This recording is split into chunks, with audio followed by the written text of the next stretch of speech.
Then, all right, because he's on his way. Order. Start with our pledge of allegiance. Pledge allegiance to the flag of the United States of America, and to the republic which stands, one nation, under God, indivisible, with liberty and justice for all. Okay. Roll call. Mr. Slight. Here. Mr. Palomo. Absent. Myself, I'm here. Ricardo Rodriguez. Here. Luis Gutierrez. Absent. Fernando Rodriguez. Here. And Rogelio Soto, we're waiting for.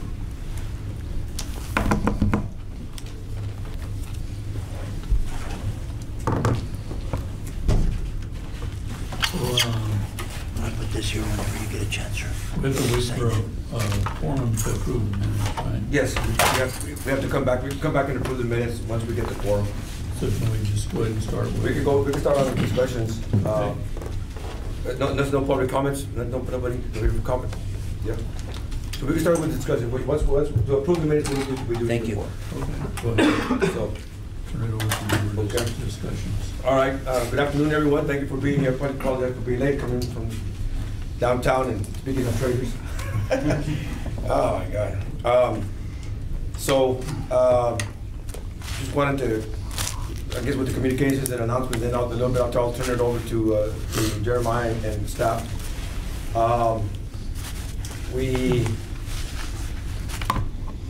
We have done a great job and with Truman as far as you know, the course, bringing the course up, bringing up the standards of the course, the environment, the clubhouse, everything. You know, just done a great job.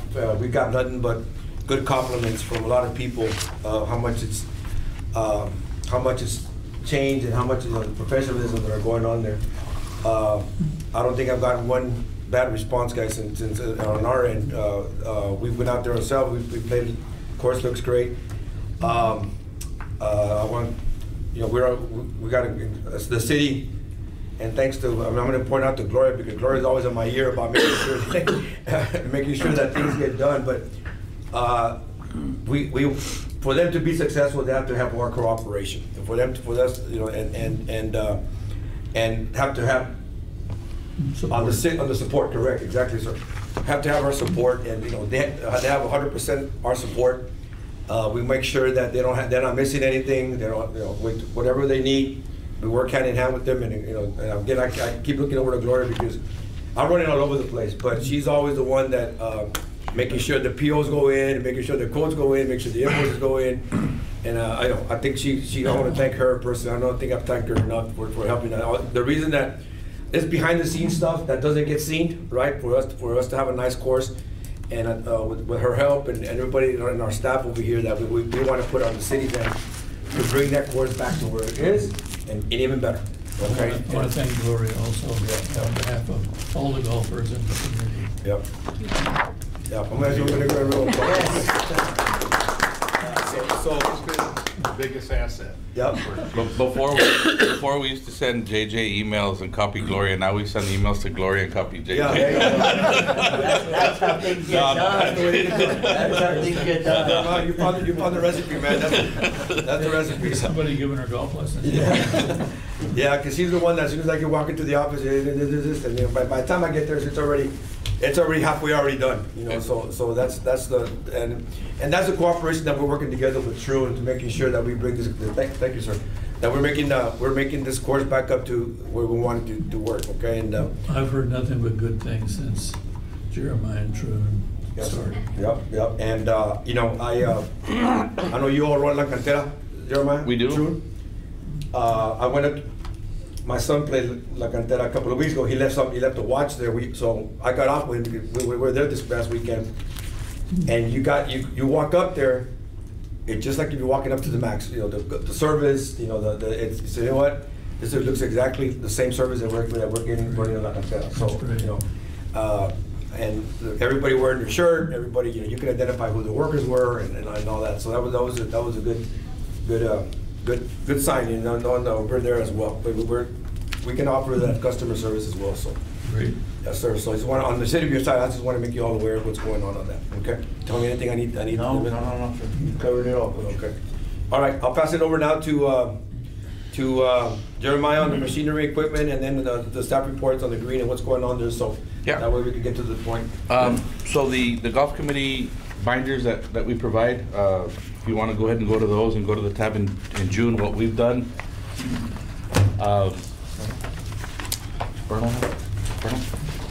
Here you go. Basically, we keep a running tab of everything we talk about month to month, so that way if anybody wants to go back and review some of the things that we've talked about and some of the accomplishments from past months, we can. The golf committee report for June. So golf operation wise, we've converted a small area of the pro shop into a full service club repair center. We've added a gripping station, belt sander, shaft puller, so now we can actually perform basic club repair services. Those are things that hadn't been there before. We think that obviously that's an added attractiveness to the course itself, the staff, and helps with the overall merchandising and club sales of the golf course.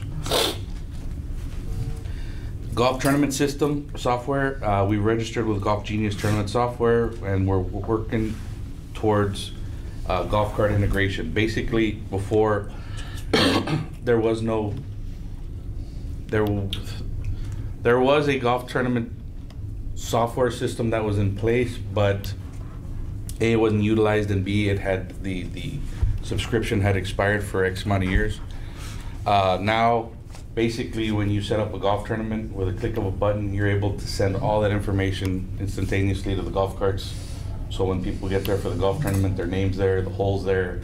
They can even put in their score during the tournament if they'd like to. So that's just another thing. Plus, we're able to, let people know about offerings and advertisements and so on. So just utilizing the carts. If you got people in a golf cart for 4 hours, take advantage of it. Sales and marketing, we continue to work with Thomas Prince from Troon. He's the director of marketing to enhance the website and the social media campaigns. We finally got a hold of the website domain. There's still some things that we're working through, but that wasn't a landscapes issue. I think that was the domain was actually held by Foresight. Is that in full operation mode for you guys already? So we're able to make changes. We'll call it 80%. Okay. What Thomas is trying to work through right now is on the URL side is if we push out emails, you want to be able to tie that email to that domain so that there's a register instead of sending it through a Troon email.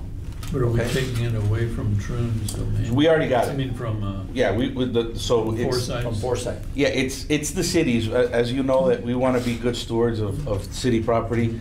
We manage it, you own it. We just want to make sure that you have access to it and we're able to continue to To maximize its capabilities. right. That's what we're working through. So we're almost there yet. Are you kind of Troon going slow and pushing the Max to their wider client base until the greens are ready? Not necessarily, not really. Last month, we talked about we've already registered the Max some time ago with Troon Rewards, and we've also set up QR codes for the Max online golf shop. So right now, as you speak, you can go to the website, you can order a Max golf shirt, and it gets shipped directly to your house. And it's a third party that we use for that. Also with the Troon Rewards, it's on a tier system and points, but you playing at the Max, registered through the reward system, you get points, you play La Cantera, you pay any of our golf courses, and then later on you can redeem those points for merchandise rounds at said golf courses. We basically want people to take advantage of playing here and using those points But here. even though you can buy everything you want online, isn't you a goal to have a small pro shop that makes it feel like a traditional golf course? Well, it's funny you say that, but we actually do. We've re-merchandised the entire golf shop. Okay. There's golf clubs now. I mean, Bernard, you guys have been out there. I mean, we got new shirts. We're working on rebranding the Max. We're working on a new logo.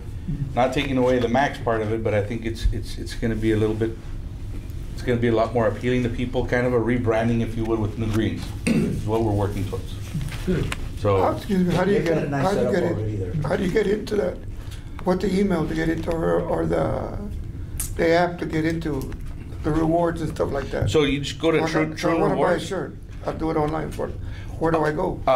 Through the Max online, we're on our website. You Also can, go Max online? if you go to the Max website, I'll get you the QR code. But the Max website, you go on there and it says Online Pro Shop, and you can click and you can purchase. It has a full array of shirts, caps, all sorts of stuff. Do you sell mulligans? We wish on the grounds. We started a repair schedule to begin replacing lights and fuse boxes in the parking lot. We had addressed most of the ambient lighting around the clubhouse and parking lot a few months back, but some of the ground lights are not functioning and need to be replaced. This will help both with the aesthetics and the safety.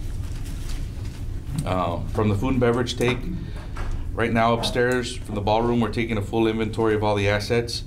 Later on in the plans, we'll look at the flooring, utensils, glassware, flatware, and a refrigerator that needs to be replaced yesterday. From a clubhouse maintenance standpoint, the riser room, fire sprinkler system, the parts have been ordered. We talked about this last month, and it was supposed to be completed in the 30 days. There's still pending parts to be delivered, but hopefully we get those shortly. The Ansel fire suppression system in the kitchen, we've updated that completely. It hadn't worked for years. It's up to par. We're just waiting for the inspection.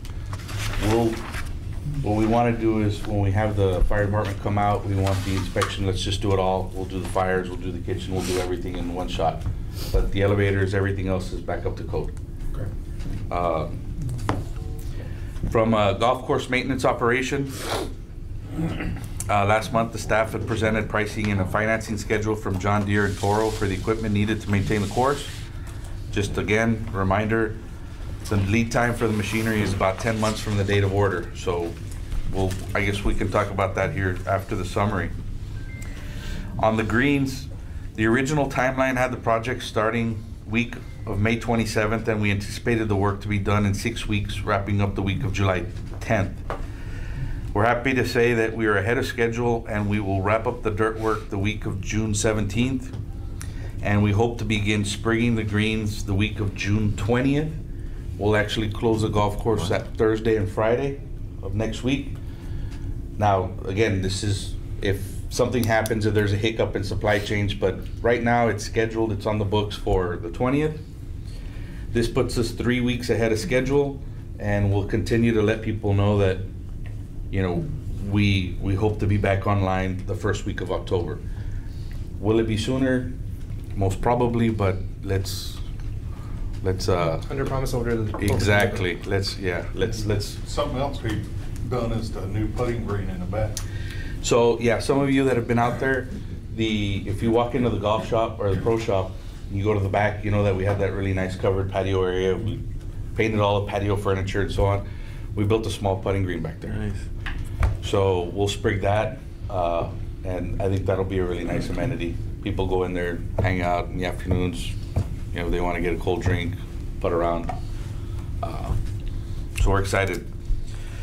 Technology, the new point-to-point antennas for wireless have been installed. We're just waiting for City IT to schedule a visit by the installer to make the final adjustments. Landtech has already installed a new firewall and our internet is up and running. The second phase of the installation will be done in the next few weeks, which include new access points for a more consistent signal throughout the clubhouse. We'll then move to the ballroom and begin updating, adding access points to have a more reliable signal. The new technology has helped all areas of the operation. Unfortunately, most of the equipment is outdated and has connectivity issues. We'll be evaluating all the point of sale equipment, identifying what systems in place function and what will need to be replaced. Is that with technology? You're meeting with technology on that? Well, Are they helping you do that? So, no. Our IT department, in other words? No. I guess that's where, you know, you know, Joe's been great, he's helped us, Yeah. you know. So there's some gray area and discussion as to what's ours, what's the city's. Okay. Everything inside of the building is our responsibility to manage. Everything outside be the city's. But it kind of goes beyond that, right? It's a good answer. It's very correct. The problem is that when you get into technology, say the golf carts, if you don't have a reliable internet signal going into your shop, then you can't send it to the cart barn, and now you can't control the carts. You can't lock them down. Right. You can't update them. So there's a lot of mechanisms that it's easy to say, well, hey, it's on you. Well, yeah, but without this, I can't control that, and that's yours. But he's been great. We haven't had any no's. It's just a matter of let's figure out what works and what doesn't, and then we'll go from there. But that's just going to take time because the internet just got back up and going. What service do you have out there?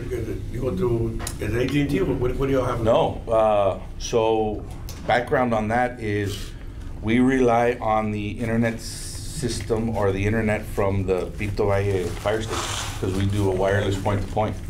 Right. Because we got Spectrum to come out and give us a quote, and they want 70 grand? They wanted $70,000 to run a line from the main road to John's shop, because I told him, I said, look, all the way over there. I said, look, just get me to the maintenance shop. We'll dig the ditch the rest of the way. Just get me there.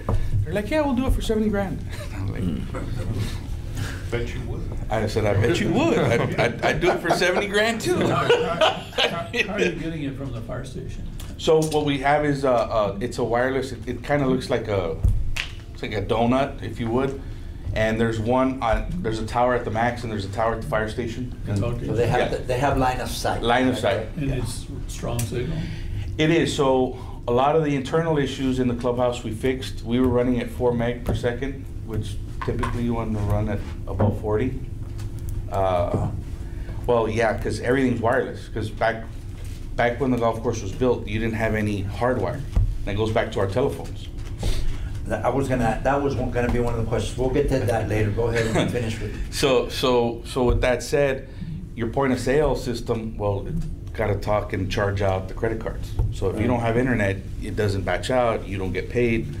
So it creates a lot of financial It issues. slows the whole process and upsets people and everything. Yeah, there's been some instances where, you know, unfortunately, you know, it's hard to explain it to the customer, right? I mean, it's a back office issue, not a front office issue. So, hey, I'm sorry, can I charge you at the end of your round? And it's just because we don't have internet, but we're good, we're fixed. That's great.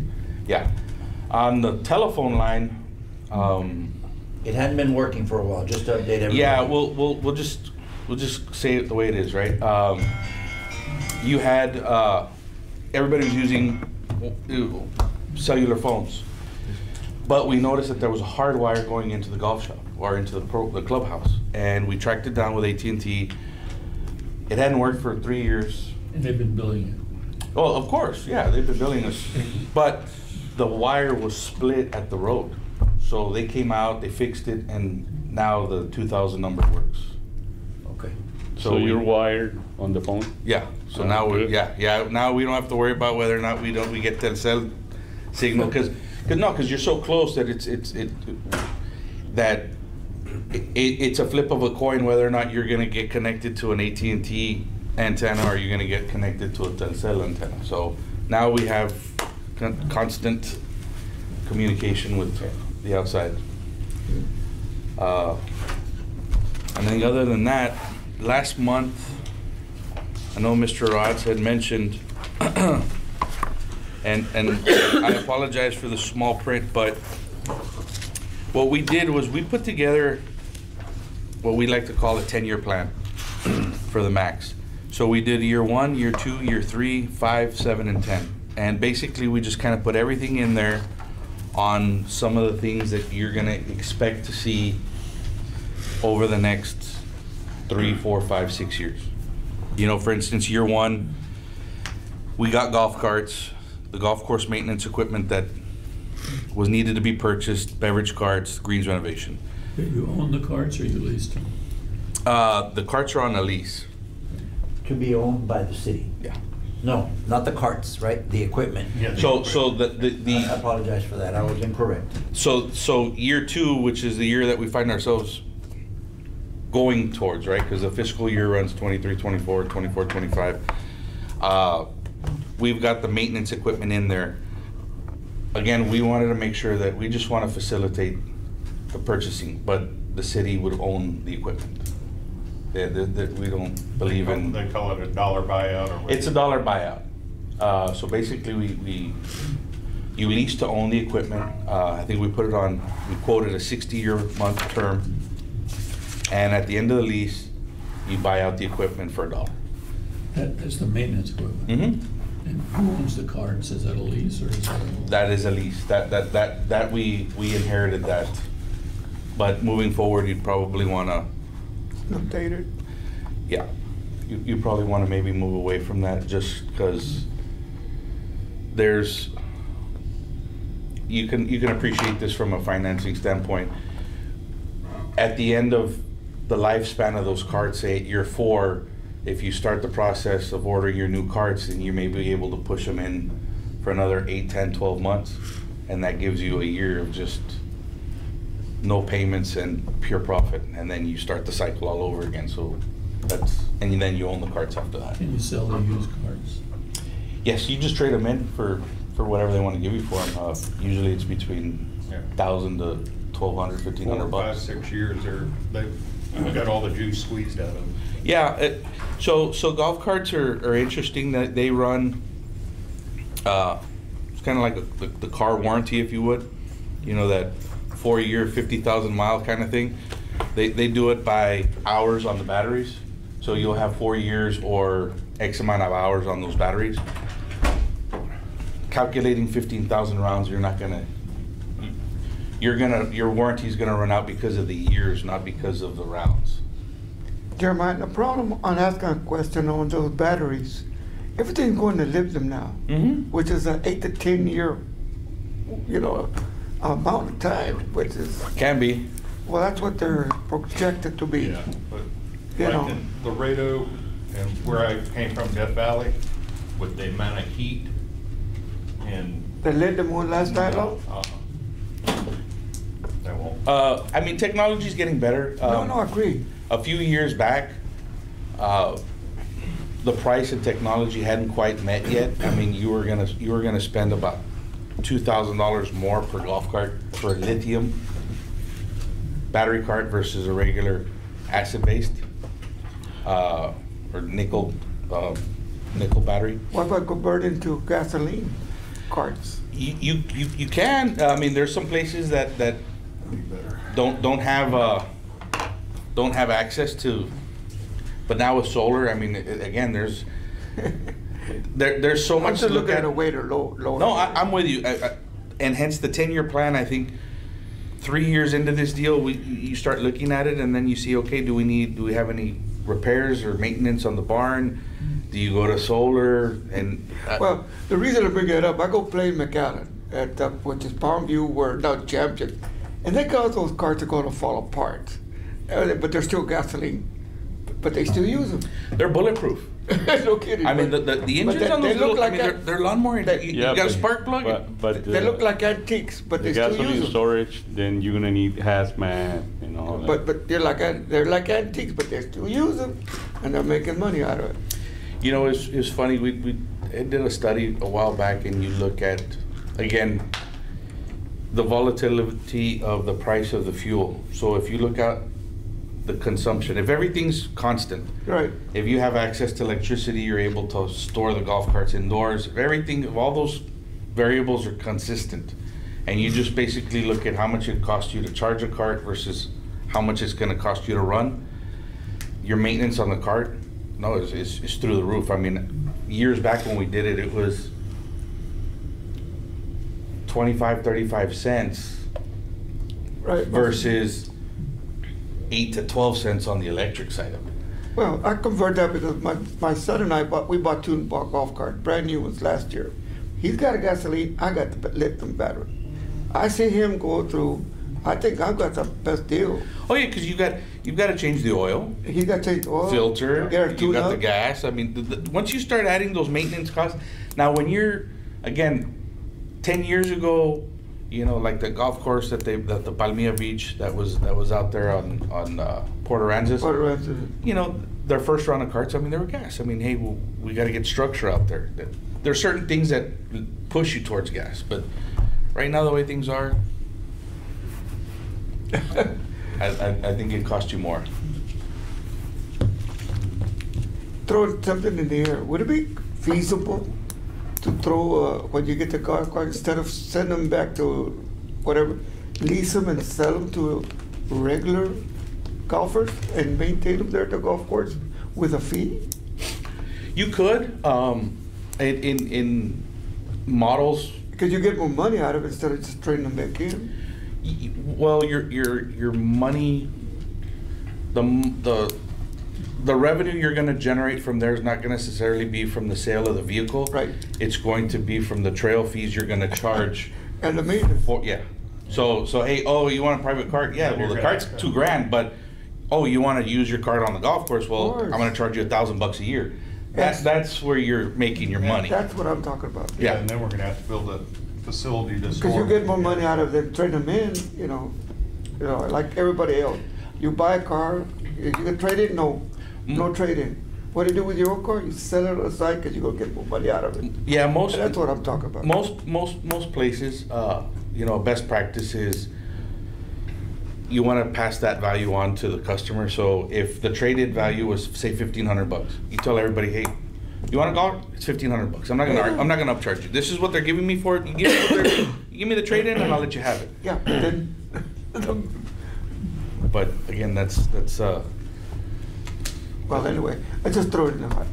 No, I think if you got 10 guys willing to house a car, or, you know, willing to house their carts at max and willing to put up, you know, hey, I it's would. $1,000. Hey, it's gonna be $1,000 a year for it to sleep there plus the trail fee. I'll do it. Then maybe, but you'd have to put it together. Of course. That's just something to look at, Yeah. that's all. But that 10-year plan we've got down there is pretty complete. Again, this is something that we had talked about. Now we can add and take away to it, but for the most part, these are just the bare bone items that you're gonna need looking into the future to be able to continue the cycle needed to operate the golf course. You know, we talked about we added those capital improvement projects, Coach, in there. The maintenance building, the range building, the ballroom renovations, they're in there again. Not that they would stick, but you know, they're there for conversation purposes. So I guess, when we visited him a couple of weeks ago up there with budget and engineering, and went to go ask what we can, for capital improvement, to see what we can add to improve the course. And if I missed something, Jeremiah, please feel free to step in. One of the things that they have requested is to build a covered shed for the machinery, for the maintenance equipment. Okay, that way it can last longer, because of all the, you know, it takes a good pounding on with all this heat and the sun and all that. Which I'll let Jeremiah talk about the equipment. I mean, what we're probably going to do with the maintenance equipment that's coming in. Another thing that we're going to end up probably leasing. The next thing is if you can picture, do a wraparound shade around the clubhouse facing the river. You know, when you walk out, it's like, was it shade or is it bamboo? So basically you've got that landing area, that patio area on the second floor, basically just extended all the way around the building. All the way around. Take the cedar post down. Yeah, and just extend it all the way around, and now you have more patio, and now it's all covered underneath. Mr. Chair, can we announce Mr. Rogelio Soto for quorum? Welcome, Mr. Soto. We now have a quorum. Wonderful, thank you. So that was one of those. Again, it's. Yeah, to extend that. But let me ask you, is the plan just to make it functional where people could stand on it or just shade? No, it would be like it is now. It would be a continuation to where it's functional. So you could put tables out there or whatever. Right. Hmm? Just the same thing, just extend it all the way to the end of the building. Is that, I'm sorry, I don't remember, is that open to the air, open to the? So if you're in the. Or does it have a shade up there also? No, there's Or no the shade. second floor? It's open air. It's open. It's basically if you walk into the ballroom, there's a side exit that Mhm. gets you to that landing area and just Yeah, go all the way around. so I know No it's roof. in No one roof, direction, right? but it's not over here. We could. I mean, I guess once you get it designed and drawn up, I mean, it just. Would you do an awning, or would you do Awnings are expensive to replace, you know, the sun just Yeah, tears. no, I it. think it's just the same roof with the whole, all the way wrap around it. You could get just umbrellas, you could replace it every few years. Yeah, But Jeremiah, if you do that, or JJ, if y'all do that, just remember that the clubhouse dirt was hauled in and built up. So the footings for the clubhouse are way below the surface. So if you're gonna have that structural, somebody needs to pay attention, because it's gonna be expensive, because they're gonna have to, the piers are gonna have to go down like 25 or 30, I don't know how far down, but Bernal probably can appreciate. Yeah, they that. went That's far. all river silt that they put in there. So the clubhouse is built like a pier and beam foundation. It's not just a slab. They put a lot of structure under it to keep it from going in the river. Really? So you're gonna add to it, it's gonna be expensive if you're gonna walk on it. You just need to get some engineer. Yeah, we get a structural that's gonna engineer. core Does that. someone have all of the plans? I'm pretty sure he has built and all that, under the engineering department, will have all that when they did that, so. I mean, again, you've got that in 27, 28, so that's. So that thing, that it's a maintenance shed, the wraparound, the ceiling, I think, Yeah, you mentioned that range building, you wanted like a halfway house. oh, out yeah. there. The little, snack concession kind of over there by the range. So whenever you're coming from 12, going over to 13, you can stop and get something to drink, or if people are hitting the balls, can have a little concession stand there to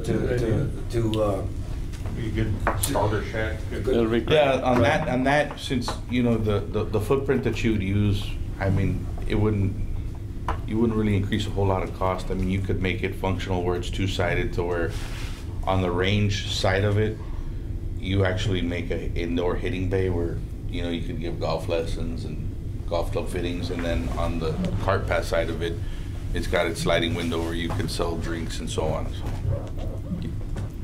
Good idea. yeah. That's a good idea. yeah. So those are the three main ones, I think. Yeah, those are the only three that we talked about. Again, this is just, when it's on paper, it's easy, take away, add. Yeah, and the way it works here with the city is, once I put it in the CIP, which is the wish list, I gotta put it now, so that it probably not be funded, right, for next year, but it's already on deck, I guess you wanna call it, and it starts moving up, oh, it's already in the list, and then it gets moved up higher on the priority list next year. It's in queue, baby. Yeah. So that way, You're getting there, hopefully we you're can getting get there. all of it or some of it here in priority, that we want to, either the shed or that little concession stand over there, the wraparound, whatever it is, we can prioritize it and put it in our CIP. I just wanted to bring up, JJ, for everybody, and for Trun especially, when we built the course, you know, the city's advisor was Foresight. No comment. But the golfers locally wanted someplace, like just a small locker room and a place to keep shoes and clubs and all that stuff. And so Foresight insisted, no, this is a municipal course, we're not gonna do that, it's a waste of money, blah, blah, blah. My personal opinion, it would not be a waste of money. I think you'd get a lot more golfers from the country club that would play the course more regularly if they could keep clubs and change clothes out there. It doesn't have to be fancy, but I think it needs to feel more like a clubhouse and less like it feels right now. And I just throw it out for consideration. Y'all are all golfers, so maybe you say, nah, nobody wants to do that. But I think there's there's a possibility, then there's ability to be able to work with the current footprint. Obviously, to expand on the current footprint of the building would be difficult. I think we could. It wouldn't be if you kill some of that generous parking up at the top of that hill. In other words, you know, when I used to go out there all the time, I would just use it to park against the red curb because I didn't want to walk very far. But there's a lot of good space there that you could add to the building for not a lot of money. Correct. I think right now with the utilization, I guess we to not get too far into the operation part of it. You know, great view, awesome building. From a functionality standpoint, it has its challenges. It's not so much the kitchen and the ballroom, but more so all of your support areas. I mean, you don't really have a lot of places to store food. You don't have places to store those things. We had talked about it a little bit when we were meeting there. You've got that one pillar inside the golf shop where the pool table is up against. Not so much that that's dead space, but you could start by, if you wanted to, just putting up a couple of two temporary walls and a little door, and now you turn that into a mini locker room area. And then you can put some, you can start with that and see if it gains traction. Because at the end of the day, if it didn't work, I mean, you're just taking down, you know, 2x4s and sheetrock. You know, it's not super expensive. And I think that's one way to do it. I know that we've had a couple of people come in, and because with the Sundowners, we'd like a place to change other than the restroom. Yeah. Yeah. Because there's only basically 2 holes for restaurant downstairs, or for bathroom downstairs. Well, it's another discussion. I mean, you want to start talking about flow and resources. I mean, it's a little difficult. You want to seat 200 people in the ballroom upstairs, but in the men's locker room, you know, you've got 2 stalls and 2 urinals, so you probably need a little bigger restroom if you're going to have 200 people at a party. But again, that's a different conversation altogether. But as far as the locker room's concerned, I mean, could possibly. I think long term, it's probably an appropriate investment, given the size of the investment the city has in the golf course, to make it more of a magnet, where instead of people just say, okay, I'm gonna go play on Wednesday, they say, I've got my stuff there, and it's easy for me, and I'm gonna play it 2 days a week or 3 days a week instead of 1. I think you'd get more loyalty in terms of play. And, you know, out-of-town golfers coming down, and somebody wants to drive in from out of town just for the day. And they're not gonna spend the night, or they're not gonna drive into Laredo, go to a hotel, but they wanna play the course. They, you know, where do they change clothes? I mean, it's just not there. You know, we could look at different options. Again, I don't think it's that expensive to be able to do it and give you more storage for food and prep and all of that. It would change the exterior architecture of the building a little bit, but stucco's cheap, and, you know, doesn't have to look perfect. It doesn't have to look like there's modern building. It look like it was built over a period of a long time and added on to, which is everything in Mexico. It could look great. But anyway, I just throw it out for your consideration, because like JJ says on the CIP, you need to have a list. I think you'd get support at the city for just making the whole building better. And that would, I think, be a component to it. Yeah, I agree. And then lastly, I don't know if did we put in there, just for information purposes, we also went ahead and added a agronomy maintenance schedule program on what we're doing there. I'll let John go in there, but if everything takes on the greens the way we think it's going to with the heat, I mean, we'll start to slowly mow them by week 3. Yep. We'll start at 200 and lower them So incrementally a little bit until we get down to 1/8 of an inch. Then we'll maintain them at 1/8 of an inch. How long will the course be closed for the whole green operation? Not just 2 days. Just while they plant. I got the temporary greens out far enough away from the green that we're growing in where the water won't interfere. So, you know, we're gonna close them Thursday, Friday, next week. I mean, we'll be open on Saturday. So I hope I got everything far enough away to where Chairman. what we're trying to do to the greens to grow them in and won't interfere with what. we're telling everybody the first week of October, but it should be so. I'm gonna take advantage of this, talking about again, now that I have Mr. Jacobs here, because as you all know, the issue going with the water here in Laredo, okay? And raises a lot of questions as far as, well, you know, how about the golf course, how much water we're using, what, you know, so even me with the pools, I get, you know, we went to stage 3, so, oh, what are you doing with the pool? Well, you know, we had to modify a little bit. For example, the splash pads, they evaporate a lot of water, so I shut it down. We normally go from 1 to 8, I went only from 5 to 8, right? The pools, we fill up the water only on Mondays when we do maintenance, so I had to come up with that. So the topic of conversation is the golf course, and we always get asked that.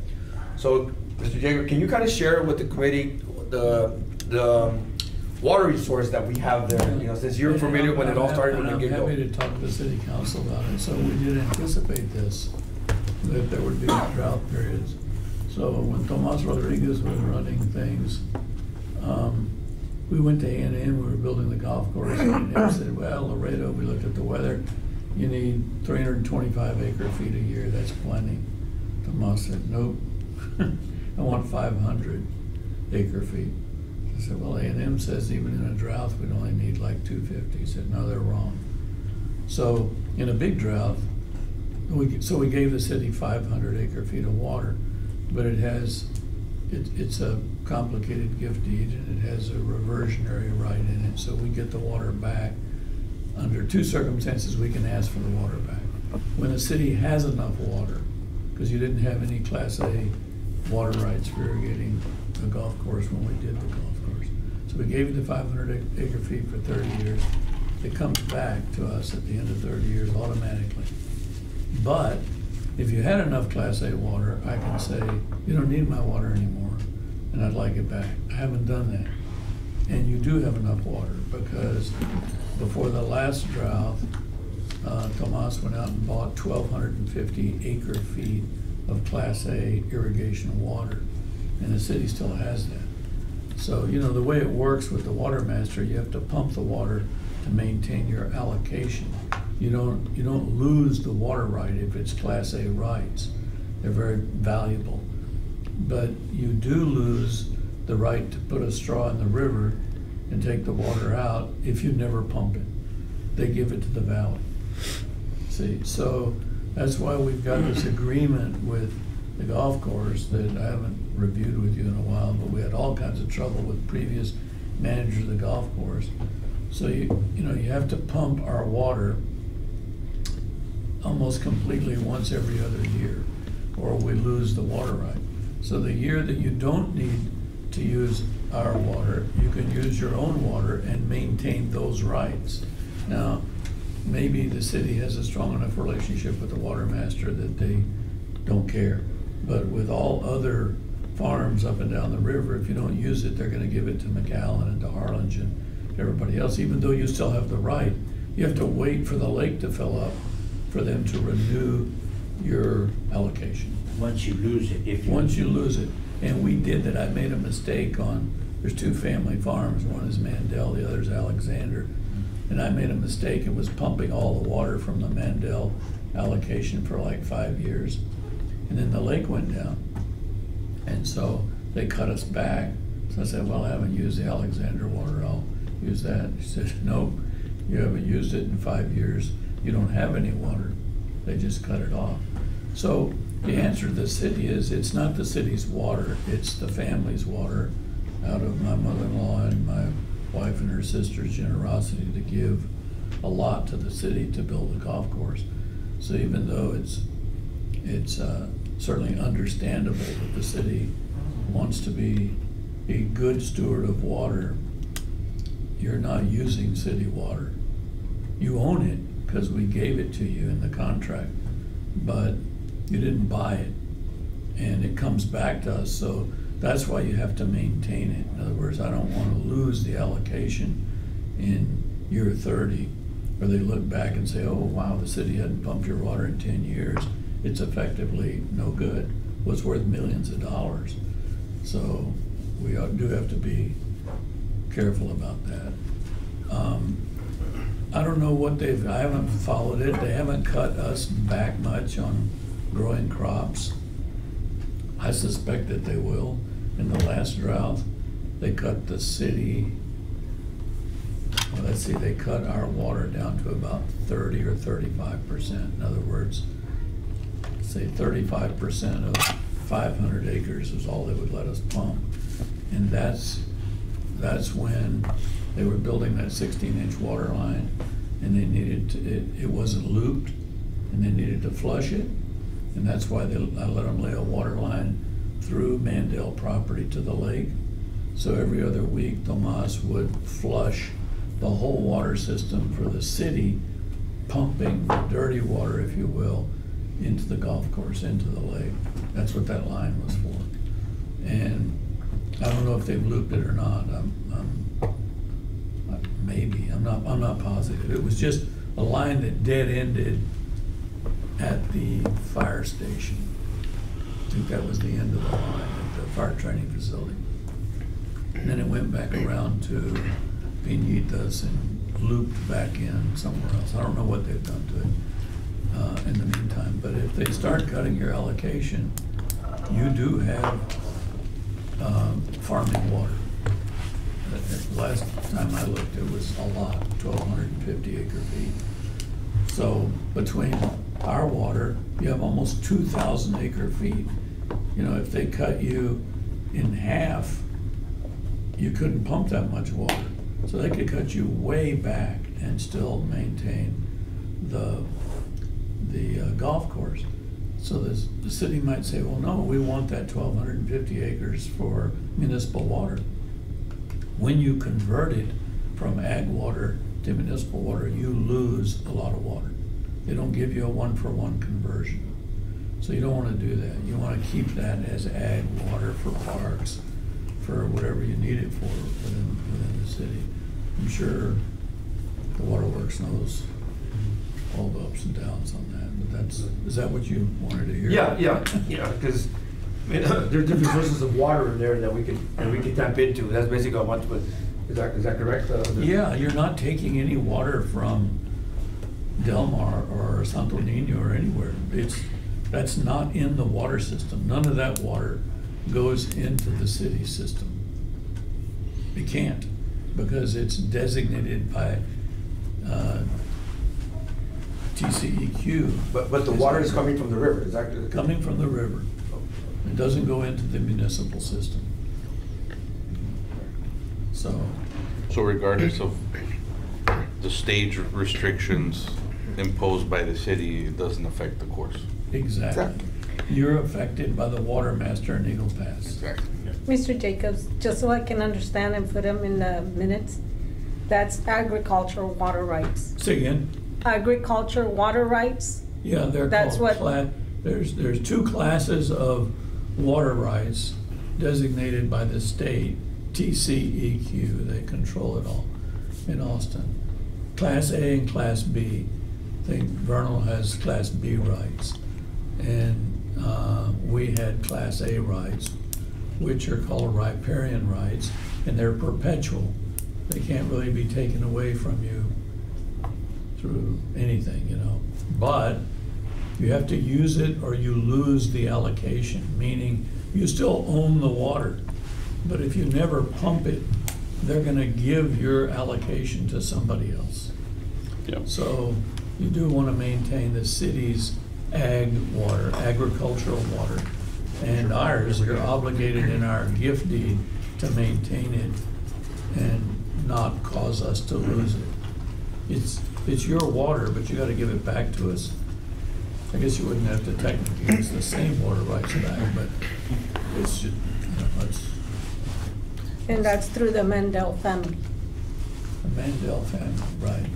When we made the gift of the acreage and cash and water, the water's valuable. In other words, those rights can be traded, bought and sold. So, you know, you want to maintain it. So what wells are you, we get into the, have we tapped into any? We're just using river water. Yeah. Yeah, I think you just need a call, and when you're gonna pump, you just designate what Yeah, you're using. Tony. We used to get a report. Tom, who was Tom? Horseman. Horseman. He was the best on managing water. So he gave us a report every month or every quarter, I forget exactly how much water they pumped. From our account, each account has a number, and then you had 3 or 4 accounts, and we could see whose water you were using and exactly how many acre feet of water you use of our gift water each year. And if we had an issue, we could come back and talk about it. I haven't seen those reports in 2 years. Bernard, you have to say something? What were you explaining? No, when you're gonna pump, you just have to designate what account you're pumping from. Yeah, Tony's been doing a really good job. I don't, tell you the truth, I don't know what account we're pumping from, because. Well, we need to know. Yeah, that's. I mean, we turn on the pump at the. You don't see Bernal's right, to get water, somebody from the city has to send a communication to the water master. They do it by email now, and say, I want to pump on account number 1, 2, 3, 4, 5 Okay. from 5 o'clock in the morning till 4 o'clock in the afternoon. On Okay, these days. but we don't know what, The accounts are all designated. okay. And they're very helpful. If you Yeah. call them, they're I mean, if you- super helpful. I didn't know they were sending reports up. Yeah, we'll get that straightened out. We can definitely start doing that. Tony Yeah. works with I know we- Herminia from Eagle Yes. Pass. Herminia from Eagle Pass, Yes, so that's the lady. she's very thorough. She's extremely thorough. They're very good at what they do. Yeah. So the ideal thing is to be pumping water from different accounts. Yes. Is that correct? So Yeah. whenever we're gonna water, Okay. In other words, you wouldn't want to pump all your water for the golf course from the same account every year, year after year after year. Yeah. Because at some point it will, Wear down. quickly, in 2 years, it'll affect some of your other accounts. Okay. So you try to balance it so that you're taking water and showing the state that you're using that water. That's, or otherwise they say, oh, well, you don't need the water, I'm gonna give it to this farmer in McAllen. We'll check with that, because the reports are pretty detailed. I That's mean, we let her know what it is. we're gonna be pumping, for the most part, the mechanism on the allocation and the reporting side is in place. We let them know, hey, we're gonna pump from this time to this time, or from these, and we even have been corrected where we tell her, hey, we wanna pump from this day to this day, and she's like, no, Yeah, I'll give you depends on from what this time day at this time to this day and this Yeah, yeah. time, and then call me again, because we were trying to get it set up for the greens. She wants for us to She was like, no, you need to call us 40 hours, every, you can't turn it Yeah. off. But you just wanna change the 24 account hours? Yeah. every, like, We'll every do it. other week, or. yeah. Yeah, Just what we'll get it start on doing is find rotation. out what accounts Okay. they are, and each month we'll pump from a different account. And then Yeah, prepare. or every It month, doesn't yeah. have to necessarily be every month. Everything but comes you out of have the to have same a pump, plan. right? Yeah, everything comes out of the same. Yeah, you're just telling them on Yeah. paper. The tab. It's just, yeah. Exactly. Yeah, account 1 today, account 2 tomorrow, account 3 Wednesday. That's- I've got a question. I'm glad this came All up. of the city accounts don't have a lot of water. 1 or 2 accounts have a lot of water, and the other ones have a little water. Yeah, and you don't want to use it all, because then they're gonna charge you. Like, don't go to zero. Okay. Yeah, don't go to zero. It sounds like you have a lot of water, Would but y'all- you need to make sure you don't go to zero. Okay. Jeremiah, would you guys be able to locate one of those old reports that we're talking about right now? Find one so you can Oh, we- see? I got them saved for last year since I've been here, each one. No, I'm referring to the ones that Mr. Jacobs used to get from the other gentleman. Yeah, I can't comment on what was done before. We can definitely put it in place to what you'd like to see from here moving forward, but. I was just thinking that You could you ask- guys could use it as a Yeah, sample. you can ask Conrado if he has any, or I can ask Freddie Pellegrin if he has them. I probably have them somewhere, but I couldn't find them, I'm sure. You know, Or even the lady from Eagle Pass, I mean, I think the most important thing for us is, let's, one, identify the accounts and the amounts that are associated with each account. Right. And then I think we can turn around. And ask her to email you. They email you every month Okay. where you're at, so you don't want to see anything red on there. Do you See pump your something- water too? Y'all pump your water? Yes, we got ours taken away. We learned the hard way too, so. But it took like 2 years or 3 years. We got ours back real quick. We just had to write them a letter, and I guess it just happened to be a good time, but we got ours back real quick. I believe we're on good relations with Mrs. Herminian. Yeah, You know, I mean, so that's sure. We Yeah. can, So they haven't cut your allocations? no. That's unusual, given how low the lake is. No, they haven't, and as a matter of fact, like Bernal was saying, we like to think that we're good neighbors, and, you know, she asked us, hey, so I don't have to track down the paperwork, whatever, can you have it posted in the shop, or you can have it here, just accessible for me to grab, in case I can't find y'all. Sure, just, you tell us what you want, and we'll take care of it. Are they still reading the meter? Yes, we get it every time we turn on. Someone comes? No, we get it. They don't send an inspector? She had. We take a picture and we send it to her. We take a picture of it and we send it to her. But they do come in. They used to inspect. They'll come and verify it, but not every time you do it. But I mean, Well, maybe, if we can, maybe for next meeting, maybe just see what we can come up with Yeah. just an update of the accounts, Yeah. where we I mean, you've stand. got higher priorities, it doesn't have to be right away, but it's something definitely to Yeah, pay attention. just curious. I don't let. Jeremiah, they should be try not to sending you let an anything email. hang They're sending around. somebody an email. Yeah. You should find out where that email's going to. We'll definitely investigate that. I know that was some of the work throughs in the beginning. Some stuff was getting sent to emails that nobody had access to. Yeah, no, maybe going to the city somewhere. No, but we get that monthly report. Oh, you get that monthly Yeah. report? Okay. Okay. Every So on the what- 15th. On the 15th. So, Yeah, on so the as a- 15th. as a- That's it, yeah. As a good, you know, as a best practices, as part of the monthly summary, we'll just add a copy of the monthly report, and that way. That's all, yeah. That'd be great. No, Okay, you don't we'll just really do have- that, and- That's it. You don't have to do anything more than, here's what I asked, that whatever they print out. These are the accounts you here's the have, balance in and your these are account, what we've here's how used much through those they give you. accounts. Yeah, that's why Here's how these have much been you helpful, because I mean, you can go Yeah. back and we look at everything. We'll just add it, we'll make it part of the summary. Accounts Yeah. we Yeah, have. you could just Okay. put. Yeah, because all you have to do is get that report and just stick it in here. Yeah. 500 acre feet, and it's And then going with, down with, to with, 125 with or with your something. knowledge and your background on there, you know, we can, hey, just keep an eye on this and you guide us a little bit. I'm still learning. He'll know more. No, I know. I gotta step out, I got a 1:30 meeting, but Okay. before I step out, I just wanna give you an update on something, on the purchase, on the equipment, Purchase of on the purchase of equipment, equipment. or leasing of. Right, equipment, so we're looking, we're talking with budget, it looks like the equipment that we have now that we got stuck buying for 250,000, and talking with Trune, it's starting to give out, okay? So what we're gonna start doing, we're gonna start going and prioritizing what equipment we need, a green keeper or a green cutter, whatever we need first. And instead of buying it for $1 million, how much was it? $1 million? About $1 million, we're gonna lease it with the right to own, with the purchase to own, so that we can say that the city owns the equipment, not like we got the shaft with the other time with the previous group, that we They left and said, we're gonna take our equipment with us, and we had nothing.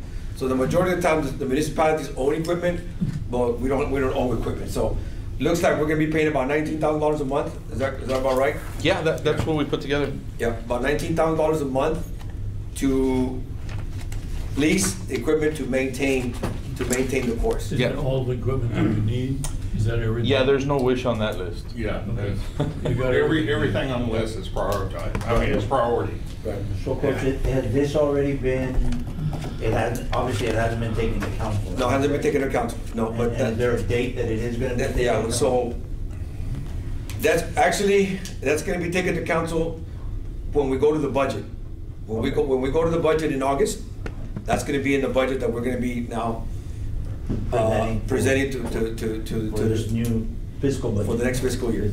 So now but can they wait that long? Well, I think we're still okay, right? I know some things are, and I know we gotta order some parts, because some equipment, because it might take some months to get it in. Yeah, I mean, we're You're duct tape and baling wire on. Yeah, on a lot of stuff, so- it's more like chewing gum and rubber bands, but Yeah. So is it, I mean, we're if down to there's one some green critical floor. piece, they can't get it before August, if it's just one or two pieces? So I think, I guess there's two different ways to approach this. Number one, we can prioritize the list as to what we need today, what can wait till tomorrow. The problem is that the industry is still recouping from supply chain issues. You don't know what you're gonna get when you're gonna get it. They're promising you 10 months. So if you tell them, I want fairway units, I want greens mowers, I want tractors, spreaders, all this, they'll call you in 30 days and say, hey, guess what? We have your greens mowers, and they'll send them to you. And then 6 months down the line, hey, your tractors are available, they're gonna be down in 2 weeks. So it's a little difficult to say, hey, we're gonna get this in July, this in August, this in September, and this in October. You almost have to just sign the package. Now, you're not gonna get billed until stuff gets delivered, so that's gonna help. But we need to get in queue, we need to get in line. Can you call Jeremiah and start, if I get the green light and say, hey, we're gonna Oh, I go mean, do these it. guys, they're great. We've already made agreements to where. I mean, Toro's When- helping us during grow in, they're Right. loaning us mowers to use. We're growing it in, so. with respects to the equipment, the minute that the city agrees, then on the back end, they're gonna do everything they can to support us with the equipment we need, if available, until our equipment gets delivered. Yeah. It's great. And we were talking. So to the- we're working it from both ends. Okay. And we talked to the Toro guy the other day, and they don't sell tractors anymore. But John Deere does, but he told us the other day, hey, we got tractors on the lot, if we wanna put it in the, instead of having two leases, one from John Deere and one from Toro. Well, the Yeah. packages that we've presented over, from months ago, that's what you need. Now, if there's alternatives, we'll revisit that, as long as the quality isn't affected. But if we can get something come time to sign at a better price because the terms and the environment have changed, and we can save the city another $100,000, well, why not? But we know at the very worst, we've already saved the city $200,000 on the equipment package, and we've shown the summaries. Mr. Jacobs, sorry to interrupt. We are gonna lose quorum. Can we vote on the minutes? Okay, yeah, I need a motion guys- I gotta step to out. approve the minutes, approve the minutes. Any, all those in favor? I think we're good. Any opposed? Okay, minutes are approved, all right. Thank you. Anything else to cover here? And then, no official business anymore. I was just gonna bring up that Jeremiah reached out to the Webb County Community Supervision Department, basically like the probation department. And I don't know if this is something that we need to vote on it to have the max put on the vendor list. Yeah, let's do that. But, or if it's something I can coordinate with you. But basically, we would need to sign, the MAX would need to sign an MOU with the Webb County Supervision Department, and the MAX would be put on the vendors list, so whenever someone's ordered to perform community service hours or something like that, like juvenile students, it would help them out with staff and stuff like that. Good idea. Yeah, we brought it up last meeting. We figured if we can use the community, the people that need community service hours, let's get the MAX on the list. And if we can get somebody to help us out, well, that only enhances and. Yeah. You want to make a motion? Or Yes, I moved that we move to have the MAX put on the vendors list for the Community Supervision Department. Yeah. Is there a All those in second? favor? I second it. Second, okay. Cool. All right. Good. And then on the management part of it, or the intricacies, you and I can go through. Okay. Yeah, we'll work that out. Sounds good. Yeah. I gotta go. Move to adjourn. See you guys. Thank everybody for coming, appreciate it. All right. Thank Cool. Hey, thank you for that, man. That's huge. I mean, you get just for getting people to go out there and pick up trash. That'd be a damn good idea. Mr. Jacobs, can you adjourn the meeting? Oh, yeah. Mr. Rodriguez. Meeting's adjourned. Meeting, all in favor? Aye. All right, there you go. Meeting adjourned.